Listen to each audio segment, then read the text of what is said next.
guys, welcome to The Unveil. I'm your host, and today we're talking about something that I suspect is deeply familiar to most people listening: the need for approval. The quiet or not so quiet need to know that people think well of you.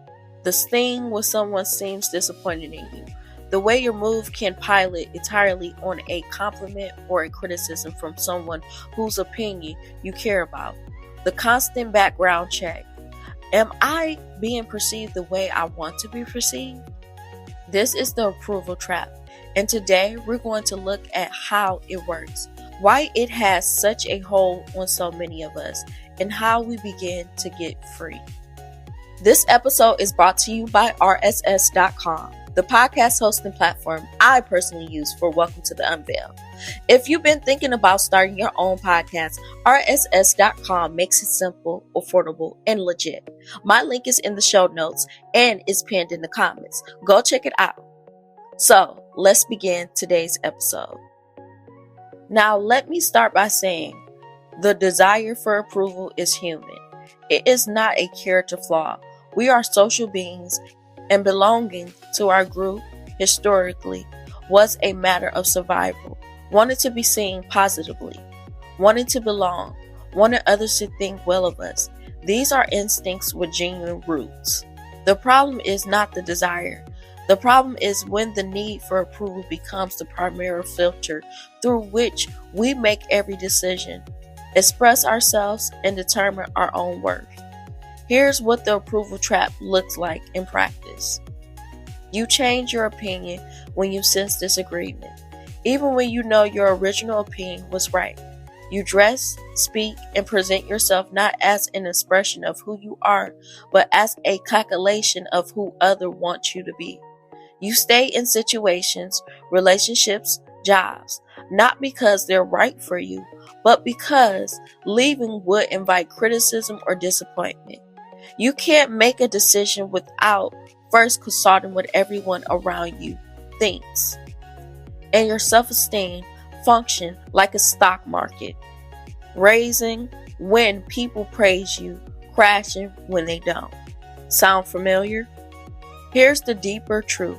When your self-worth is primarily external source, it will always be unstable because you cannot control what people think. Others' people's perception are filters through their own fears, projections, moods, histories, and needs. When someone criticizes you, they're often saying as much about themselves about you. And when someone praises you, that too is filtered through their own lens. Building your own sense of worth on external approval is building on sand. It looks fine in good weather, but in any storm, any conflict, any circumstance, any relationship that shifts, it washes away. The alternative is building on the bedrock of self-approval, or developing such a clear, honest, compassionate relationship with yourself that you become your own primary source of validation. This doesn't mean becoming indifferent to others or immune to feedback. Genuine, thoughtful feedback from people who know you and have your best interests at heart is valuable. The distinction is, are you receiving the feedback and integrating it from a place of self-knowing, or are you being entirely defined by it? Here are practices for loosening the approval trap. Practice doing one thing per week that you want to do, knowing that some people in your life might not approve. Nothing harmful, just something that's yours. A choice that's about your values and preference, not about managing others' perception. When you find yourself seeking approval, pause and ask, what am I actually looking for here? Is it information, reassurance, connection? Often identifying the underlying need allows you to meet it in a more direct, self-generated way. All right, quick break to shout out RSS.com, the platform hosting this very podcast. If podcasting has been on your vision board, RSS.com is how you make it real. Easy setup, automatic distribution to every major platform, and prices that make sense for creators just starting out. My link is in the show notes and pinned in the comments. Okay, back to you.